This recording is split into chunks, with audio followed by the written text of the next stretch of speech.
Saudara KPK menangkap sejumlah pejabat kantor pajak di Kalimantan Selatan dalam operasi tangkap tangan 4 Februari lalu. Menteri Keuangan menyebut pihak yang melakukan kesalahan harus ditindak secara hukum. Komisi Pemberantasan Korupsi (KPK) menangkap sejumlah pejabat kantor pajak dalam operasi tangkap tangan atau OTT yang dilakukan Rabu 4 Februari 2026. KPK bilang OTT yang dilakukan di Kalimantan Selatan terkait dugaan korupsi proses restitusi pajak pertama atau PPN di sektor perkebunan di kantor pelayanan pajak KPP Madya Banjarmasin. Perpajakan yaitu dalam proses restitusi PPN atau pajak pertambahan nilai di sektor perkebunan yang proses di KPP Madya Banjarmasin. Ya. Kemudian ada dugaan pengaturan ya dalam proses restitusi itu, kemudian ada dugaan penerimaan yang dilakukan oleh para oknum di KPP Madya Banjarmasin. Kemudian KPK melakukan penangkapan kepada para pihak terduga pelaku tindak pidana korupsi yang tertangkap tangan dalam peristiwa tersebut. KPK mengamankan sejumlah 3 orang, salah satunya adalah Kepala Kantor KPP Madya Banjarmasin. KPK juga melakukan operasi tangkap tangan pejabat di Direktorat Jenderal Bea Cukai Rawamangun, Jakarta terkait kasus impor barang dari luar negeri. Dalam OTT ini, KPK menangkap mantan Direktur Penyidikan dan Penindakan Ditjen Bea Cukai di Lampung. Selain itu, KPK juga menangkap sejumlah pihak di Jakarta. Dari penangkapan, KPK menyita barang bukti uang miliaran rupiah dan emas seberat 3 kg. Menteri Keuangan Purbaya Yudhistira Dewa membiarkan KPK melakukan OTT terhadap anak buah. Namun Purbaya menegaskan, petugas pajak yang terkena OTT akan mendapat pendampingan hukum, namun bukan dalam bentuk intervensi hukum. Ya, aja kita lihat apa hasilnya OTT itu. Kalau emang orang pajak dan bea cukai ada yang bersalah ya harus ditindak secara hukum sesuai dengan peraturan undang-undang yang berada. Tapi gini, saya tidak akan melepaskan anak buah saya sendirian begitu aja kan. Akan ada pendampingan hukum dari Keuangan, tapi tidak dalam bentuk intervensi hukum. Itu kira-kira kita temenin aja sampai prosesnya selesai. Sebelumnya dalam kasus korupsi pajak, KPK telah menetapkan 5 tersangka dalam kasus korupsi pemeriksaan pada Ditjen Pajak periode 2021-2026 Januari lalu. 3 tersangka merupakan pejabat pajak di kantor pelayanan pajak Madya Jakarta Utara. Dalam kasus ini, KPK menyita sejumlah barang bukti dengan total lebih dari 6 miliar rupiah, diantaranya uang tunai dan logam mulia. Penangkapan sejumlah pejabat di lingkungan DJP menambah panjang daftar korupsi di sektor pajak. Publik berharap penegakan hukum yang tegas harus efektif menutup celah korupsi di lingkungan pajak yang beragam dan sistemik. Tim Liputan Kompas TV. Informasi terkini dari gedung KPK akan disampaikan jurnalis Kompas TV Tifa Solesa dan juru kamera Andika Pratama. Tifa, kita mengetahui bahwa ini merupakan OTT yang dilakukan oleh KPK menangkap pejabat pajak dan juga pejabat bea cukai. Lalu seperti apa perkembangan penyidikan terhadap para tersangka? Proses ini tampaknya baru akan dijelaskan detail nanti oleh otoritas Komisi Pemberantasan Korupsi dalam keterangan pers. Informasi terakhir yang saya pahami sejauh ini ada rencana dari otoritas KPK bakal menggelar konferensi pers sekitar pukul 4 sore waktu Indonesia bagian Barat, tapi ini bergantung lagi pada dinamika yang berlangsung di Komisi Pemberantasan Korupsi, terutama dalam proses pemeriksaan terhadap pihak-pihak yang ditangkap dalam 2 operasi tangkap tangan untuk 2 kasus berbeda.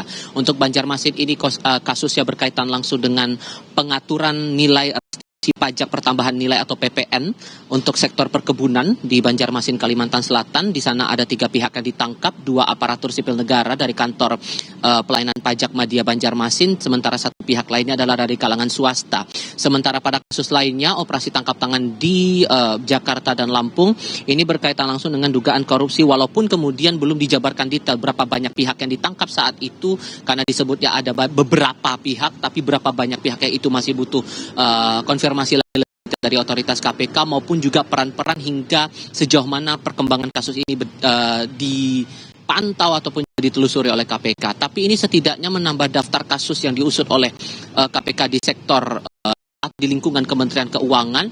Kita perlu ingat lagi pada Januari lalu dalam rentang 9 hingga 10 Januari 2026 KPK pernah melakukan OTT di lingkungan kantor pajak di Jakarta Utara. Saat itu ada 8 orang yang ditangkap kasus dugaan pengurangan nilai pajak bumi dan bangunan atau PBB terhadap pihak swasta, dan saat itu dari 8 orang yang ditangkap dalam OTT, 5 orang diantaranya sudah berstatus sebagai tersangka, yakni salah satunya adalah Kepala KPP Media Jakarta Utara Dwi Budi.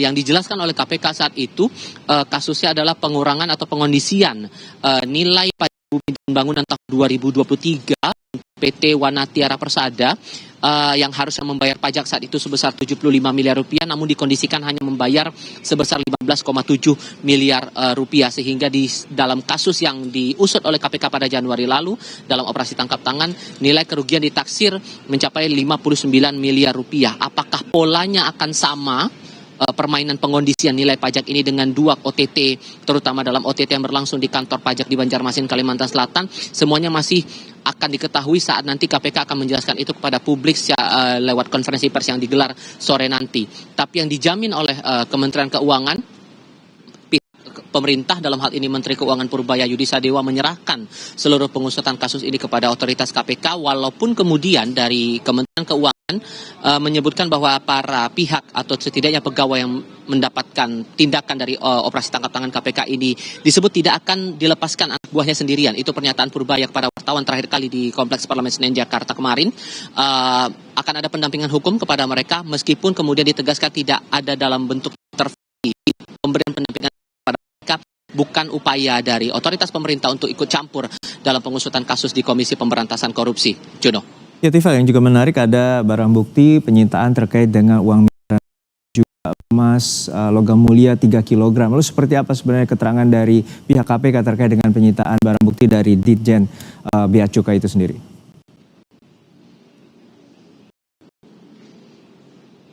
Itu untuk nilai sitaan yang termasuk dalam hal ini logam mulia 3 kg itu, sekitar 3 kg emas, itu berhubungan langsung dengan operasi tangkap tangan di Jakarta dan Lampung. Tadi sempat saya singgung ada beberapa pihak yang ditangkap.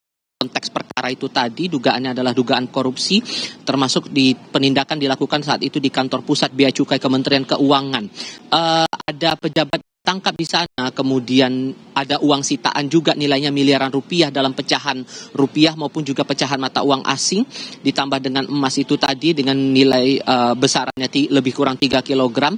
Tapi tak banyak hal yang diungkap awalnya oleh juru bicara KPK Budi Prasetyo. Ini dalam konteks apa pengondisian dan apa dalam perkara apa, berapa lama permainan itu dilakukan, dan seberapa besar tanggung akibat permainan yang dilakukan oleh pihak-pihak ini, dan siapa kiranya pihak yang patut bertanggung jawab dan dinaikkan statusnya sebagai tersangka.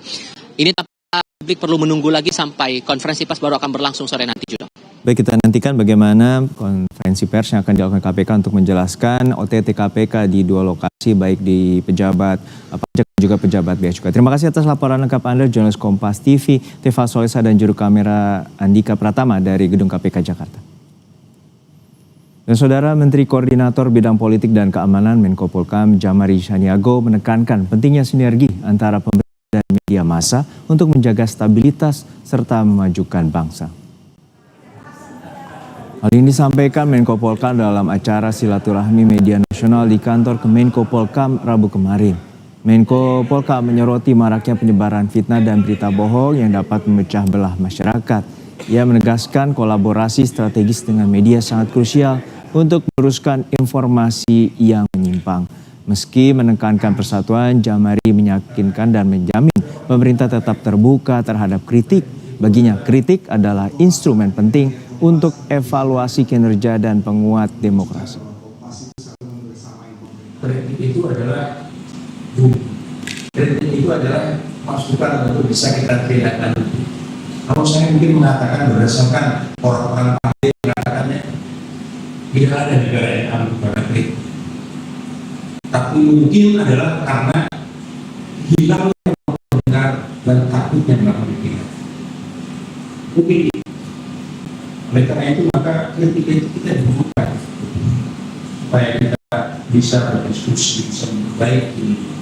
Karena kami juga merasa memang banyak produk bisa tidak apalagi dari Bapak-Bapak dan Ibu sekalian masyarakat.